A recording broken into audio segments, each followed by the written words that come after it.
Welcome to the 2023 Concord Wealth Partners forecast.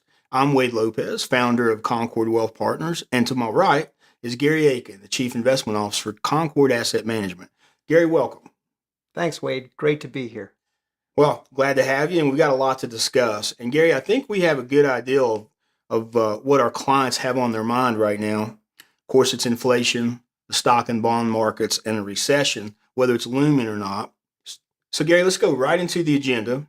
We're going to talk about where we've been, where we are now, what may be ahead, and some final thoughts. So, Gary, where we've been is pretty easy. Lots of inflation, geopolitical uncertainty. Let's start with the elephant in the room, inflation. What happened and why? Well, inflation is a great place for us to start. When I think about inflation, I think about the guy on the screen right now, Paul Samuelson, who won the Nobel Prize in Economics, and he wrote the Econ 101 textbook that's used today in most universities. I used it in my freshman class at the University of Maryland. So his phrase when he talks about inflation is, you can lead a horse to water, but you can't make him drink. That is, you can print a whole lot of money, but you can't force people in a free society to buy new goods or buy services, or even for employers to create jobs just because there's money floating around. So it doesn't necessarily create inflation. And for 25 years, the government printed a whole lot of money. From 1994 all the way to 2019, before the pandemic, the velocity of money, the churn in the system, just kept falling and falling. Excess money was being used to buy assets, not goods and services. So the prices of stocks and bonds and real estate kept going up and up. And finally, we also had massive disinflationary forces from technology, which increased productivity of workers and also gave us the ability to create more food. And we had globalization. We had all these new countries emerging from communism who were great places for us to shift labor or take supplies from to make goods, services cheaper here in the United States. The result? About a 2.2% annual inflation rate for that 25-year period. So do you see any similarities between past eras of inflation that we've experienced before? Certainly, you could make a corollary between what's going on today and maybe the 1970s, when oil prices spiked and we also had huge inflation. And when I think about talkers about the 1970s, I think about the guy who's on the screen now, Milton Friedman, who also won a Nobel Prize in Economics, and his work really focused on consumption theory and monetary policy, and he wrote a great series of books called Free to Choose. And his big phrase that you'll hear on TV all the time is, inflation is always and everywhere a monetary phenomenon. And most people will just stop there. They'll say, hey, if you print a lot of money, you'll get a lot of inflation.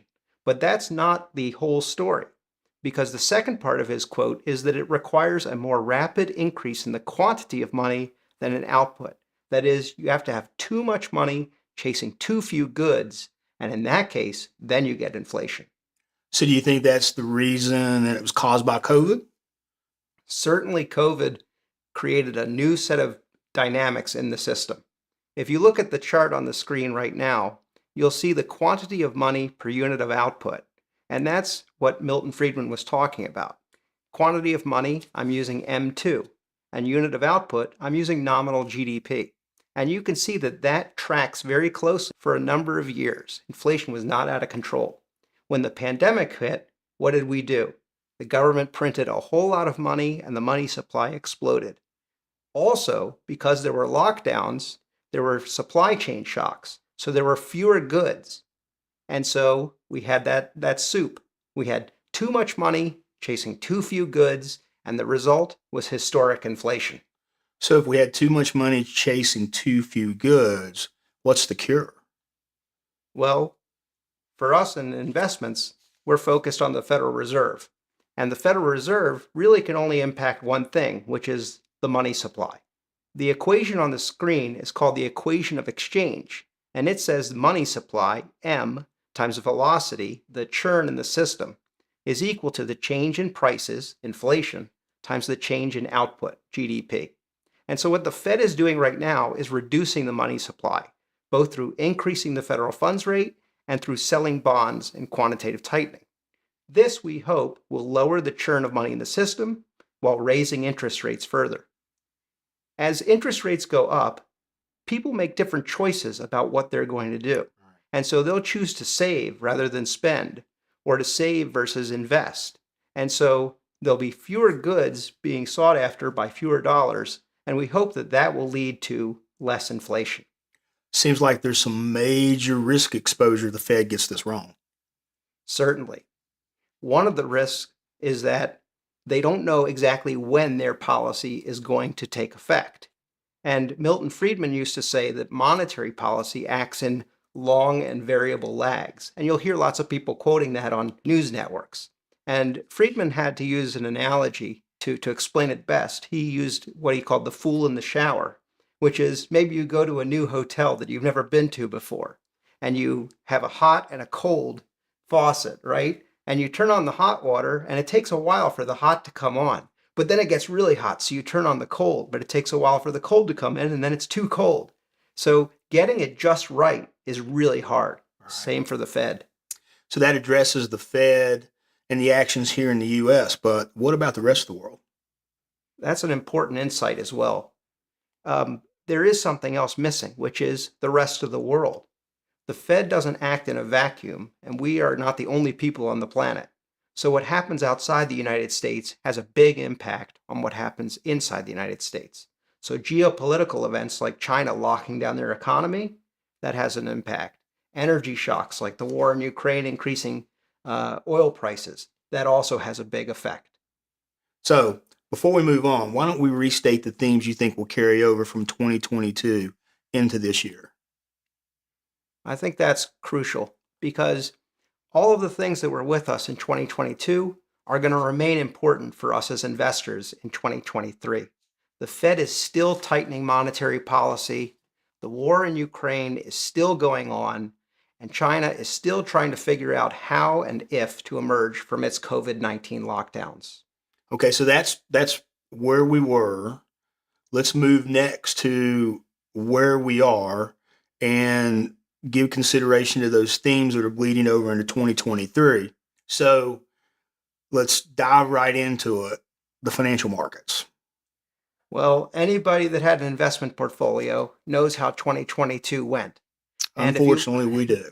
If you look at the screen, you'll notice there's a lot of lines that are in the negative column. There were only a couple of asset classes that were positive last year. Cash, high-paying dividend stocks like Exxon and Chevron, or commodities. And everything else was down. Even the vaunted 60-40 portfolio, that's sort of the backbone of a diversified investor's portfolio, that had maybe the worst year on record for that portfolio. So with all the turbulence, where are the consumers right now? Well, consumers are feeling okay, but not great.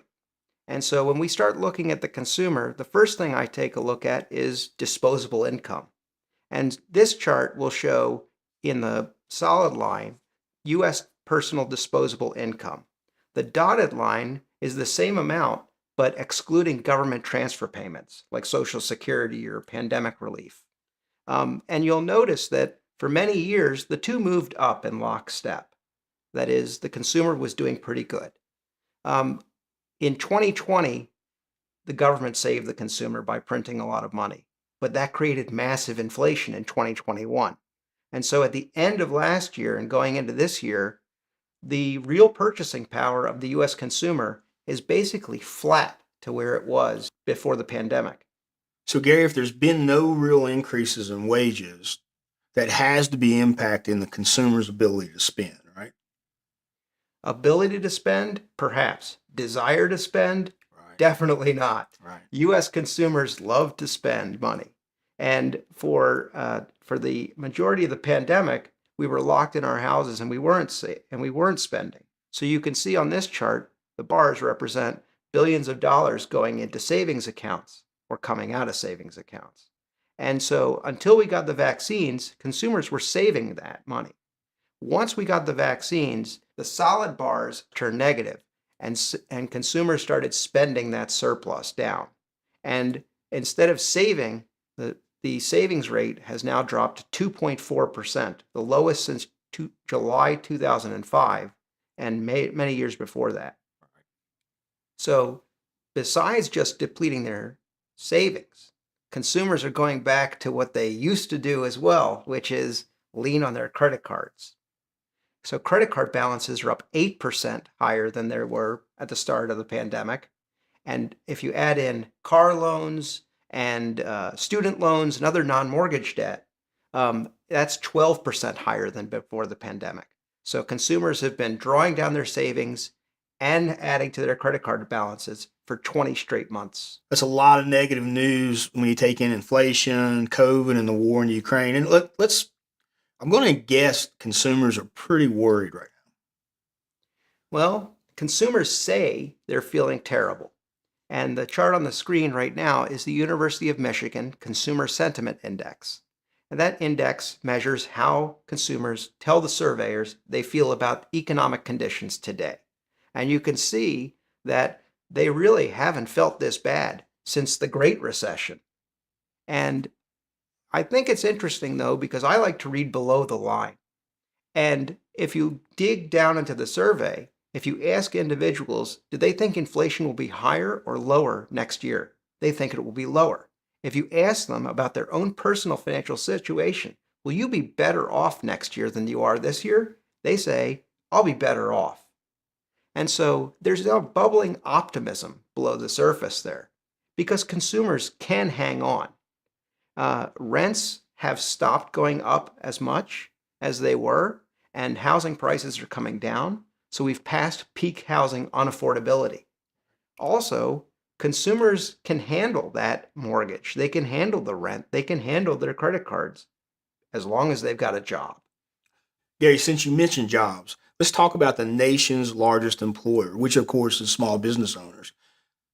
That accounts for a lot of Concord's client base as well. What is their satisfaction leading into 2023? Well, similar to consumers, business owners tell us that they're not feeling particularly optimistic. And the chart on the screen here is the National Federation of Independent Business, who does a survey of small business owners. And you can see that just like consumers, they're as pessimistic now as they were going into the Great Recession. But if you look below the surface again, as I like to do, you'll notice that if you ask independent business owners what they think is going on with their business in particular, they say they're looking to hire more people next year and they're very optimistic about their own prospects for success.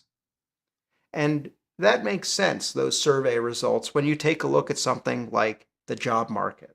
The job market is still very tight. And if you look at the screen now, in solid, the unemployment rate, which is at 3.5%, and the job openings. Those are the small businesses telling us how many people they'd like to hire. Well, small businesses would love to hire about 10 million people, but those workers don't exist. So workers have a real bargaining chip at their disposal. Further, it's hard to fill those positions because of demographics. There's an aging workforce. And also, we just haven't had enough immigration in the last 3 years due to the pandemic. It sounds like you believe the Fed wants people to lose their jobs. Well, you don't have to take my word for it. The Federal Reserve has explicitly said that one of the things that they're looking at to see if their policy is working is for the unemployment rate to go up. And so the Federal Reserve wants to tighten monetary policy, they want to raise interest rates, and they want to create pain. They want to see a recession because that's usually what happens when there's a recession, people lose their jobs. And so that seems harsh. But the alternative is getting too loose too quickly and inflation comes roaring back like the 1970s, which can really destroy confidence in the economy.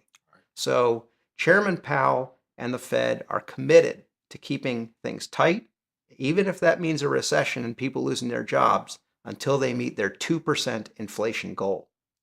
So one of the carryover themes was the war in Ukraine. Give me your thoughts on why you think that's going to persist throughout 2023 and beyond. It seems to me like the war in Ukraine can go on for a while. Why do I say that? Well, Russia has basically said that they're going to commit about 50% of their next year operating budget to war and occupation costs. Further, if you ask people in Europe, a recent survey showed that about 3/4 of Europeans are willing to take whatever pain it costs to make sure there's a free Ukraine. And if you ask Americans, aside from sending our troops over there, we're very, very willing to send money and ammunition to support the cause. What does that mean for us as investors? Well, it means we still need to focus on shortages in oil and natural gas and grains. And a huge amount of agricultural products comes out of that breadbasket of Central Europe. Well, since you brought up grain and oil, it makes me think of consumption. And when I think of that, I think of the world's largest densely populated area, which is Asia. So let's just jump right into China. What do you see going on in China? Unfortunately, it's hard for me to see into China because it's kind of a black box. We only know what the Chinese government wants us to know about what's going on in China.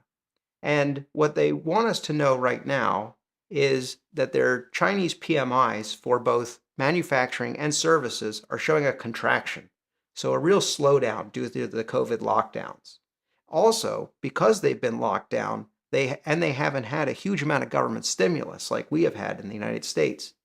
Inflation is reported to be about 1.6% there versus 6.5% here in the United States or 9% in Germany. If China is a black box, how do you interpret information to determine whether or not it makes sense to invest in places like China or even India? Well, like everything else, I think of the world in terms of probabilities.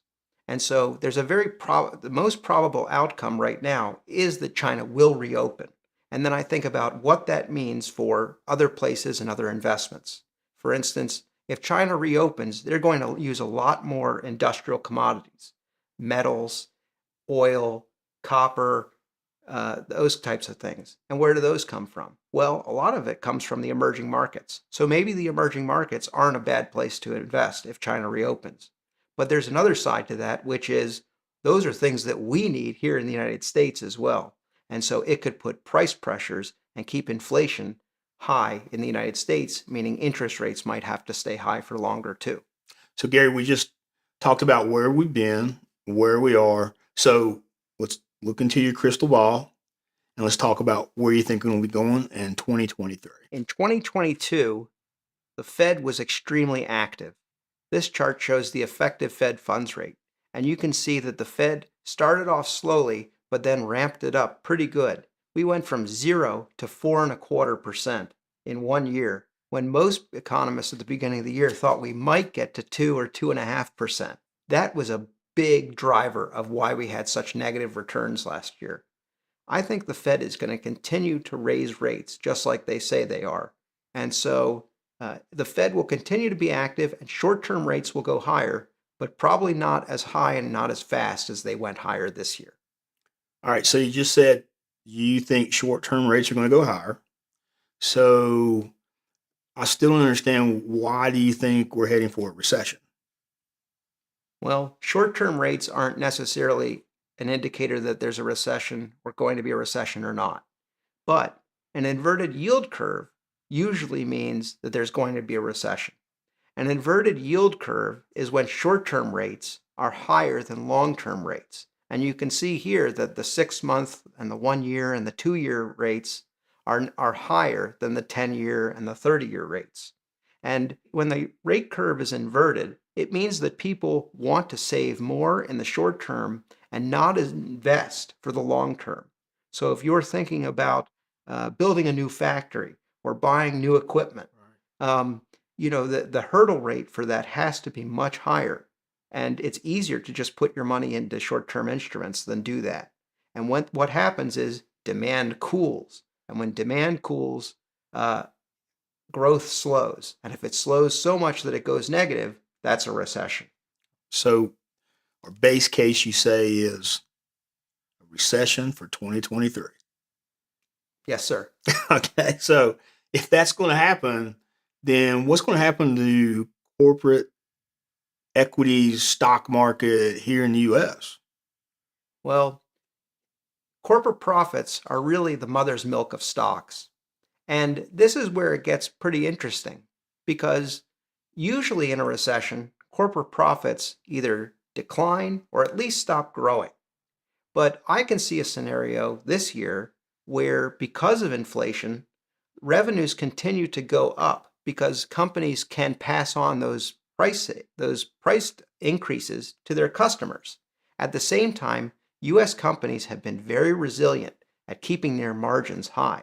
So it's very possible that corporate earnings wouldn't have to decline during this recession, which would be a very interesting scenario for stocks. So you think the Fed wants a recession? So if that's the case, what's the Fed's likely course? Well, I don't have to guess at what the Fed's likely course is because they tell us. And the way that they tell us is through something called the dot plot, which is on the screen now. And each of those little dots represents the opinion of a Fed governor as to where they think the Fed funds rate will be at a given time. And so for next year, those dots are really clustered around 5%. So odds are good that the Fed will raise rates to 5% and then sit there and see what their policies are doing to the economy. That's what the Fed thinks, but what do the pundits think going forward? That's a good question. And for the pundits, I like to think about the Wall Street Journal survey of economists. And usually, when I look at charts like this that show the high and the low and the median of those economists being surveyed, usually the shorter in periods are really close together because we should have good visibility about what the next 6 months look like. And then it should get tougher to see out 2 and 3 years. But in this case, economists really don't know what's going to happen to interest rates over the next 6 months, let alone the next 2 or 3 years. So that says, for me, we should continue to be cautious in bond portfolios. But most economists still think that inflation is going lower. It may take a longer time to get inflation to go lower. Some people think we may have inflation go up before it comes back down, but most economists think the Fed is going to be successful in reducing inflation. Interestingly, some economists think that the Fed will be successful even though they say they want to see unemployment go up. Some economists think that they'll even be successful without unemployment going up. That would be certainly a Goldilocks scenario with inflation coming down, no recession, and no significant increase in unemployment. Gary, that's a good look on rates and the economy. Why don't you continue into your crystal ball and tell us what you see moving forward in the markets? When I think about stocks and bonds, which are the two main asset classes, last year, when we started the year, valuations for both were historically rich. The solid line is the CAPE ratio, which is a price to earnings ratio that looks at the last 10 years of earnings. And the dotted line are long-term interest rates. And if you look at long-term interest rates, bonds were historically expensive. Rates had never been so low. And when interest rates go up, bond prices go down. And that's why bonds acted badly last year. But stocks also were at the highest level they've been in since 1929. And the only time they'd been more expensive was during the dot-com bubble. So stocks had nowhere to go but down, and bonds had nowhere to go but down in price. And so that's exactly what happened. But as I look out at the world today, those extreme valuations have been washed out, and valuations seem much more reasonable in 2023 to start the year than last year. In 2022, there were a lot of unusual characteristics. The 60-40 portfolio, as you mentioned, was bad. Does that mean it's dead moving forward? The reason that 60-40 portfolios work is because they are diversified. And the reason diversification works is because different asset classes, different types of investments are not correlated together. That is, they don't move in lockstep. Bonds and stocks have a small positive correlation to each other. That means when stocks go down big, bonds will go down a lot less. And that's the benefit of diversification. For the period 1973 to the present, you can see that there's a wide array of correlations between asset classes, at least between stocks and those asset classes. And that provided diversification, which is why the 60-40 portfolio worked. Last year, valuations were so extreme that all asset classes moved in lockstep. Everything went down. The odds of that happening again, now that we're at more reasonable valuations, is pretty low. So I think diversification will definitely start working again. The 60-40 portfolio is not dead. Well, I totally agree. I believe diversification is a strategy that should remain in our clients' portfolios moving forward. However, I think we have to admit that we made a few mistakes in 2022, and we could have probably been a little more prudent with some of our decisions. Certainly, there were a lot of people who did things with their money that they probably knew in their heart of hearts they shouldn't have done.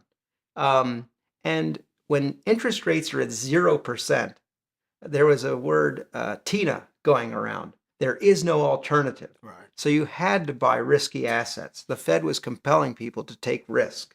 And so people took a lot of risk. They invested in crypto and SPACs that violated the rule. If you can't explain it, don't buy it. People were willing to pay exorbitant prices for stocks and companies that just either didn't have profits or had small profits and huge price to sales ratio, which violated the rule. If someone is willing to pay you more than something is worth, you should sell it. And finally, people forgot about risk management, which is a crucial piece of what we do at Concord Asset Management. 0% interest rates were bound to create bubbles, and people should have seen that coming. Unsustainable practices eventually end, and sometimes abruptly and with substantial consequences. I think we can agree 2022 was probably a year of substantial consequences for investors.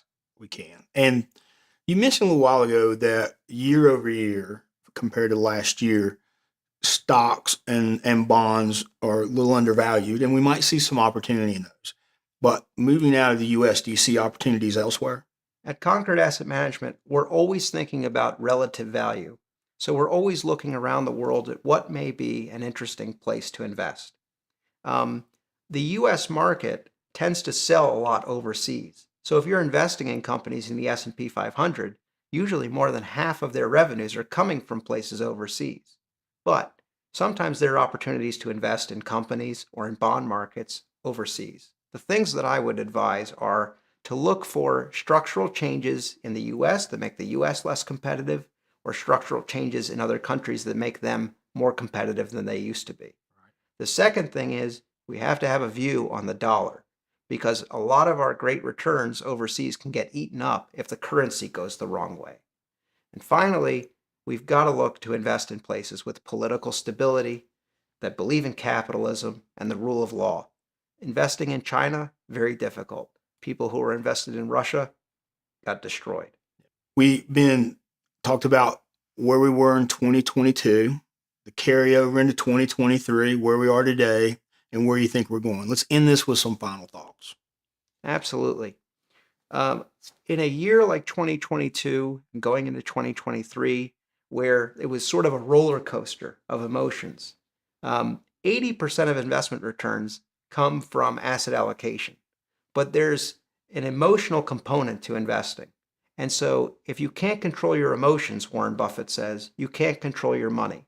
So if you're not able to be unemotional about investing, then it's probably a good idea to find a professional manager who does invest without emotion.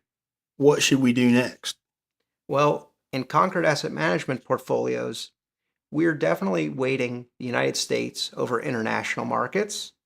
We are definitely still value-oriented. We like companies that pay dividends.